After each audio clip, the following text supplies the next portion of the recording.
Вот это жестко. Осындайларды бойға кім шығарады? Білет ұрсашы енді. Астынан ұрсашы ашып тұр ғой, даң дегішін. Қолдарына боқ келмейтіндерді қайдан тауып алады?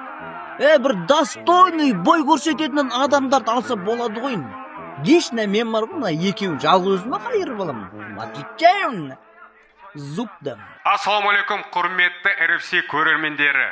Сіздердің комментарияларыңызды оқып, біз рухтың жаңа маусымына отбор дайындап жатырмыз. Егер сен рух файтингте өзіңнің бағыңды сынағың келсе, біз сені осы болатын отборға шақырамыз. Немде лапша беріп тұрсың? По-любому таныстарын тығасындар ғой. Қарапайым адам не қыласың сендер? Ешқандай таныссыз біздің отборға келде, өзіңді жақсылап тұрып көрсет. Міндетті түрде сені таңдаймыз. Ақшасы бар адам керек десейін. Взятка ғой, по-любому взяткин.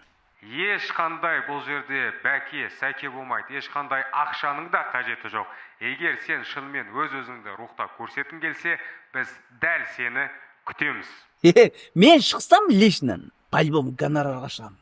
Гонорарды да көтереміз. Гонорар бағалары өте жоғары болады. Ал егер сен бізге ұнап жатсаң, гонорарды 2 есе төлейміз.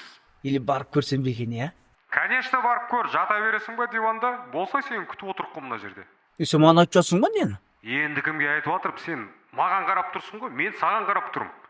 Кел отборға, өзіңді көрсет, жатып алып комментарий жазуға мастерсіңдер осы. Кел отборға, сені күтеміз. Қойын, не қыласыңдар сендер, алмайсыңдар ғой. Қалай алмаймыз? Именно сені аламын мен. Осы сен кеш, именно осы отборға. Сені міндетті түрде аламын. Жатып алып тек комментарий жаза бересіңдер. Октагонға шықпайсыңдар ма оданша? Давай. Маған кәдімгідей әңгіме айтып тастады ғой, папам сыбына.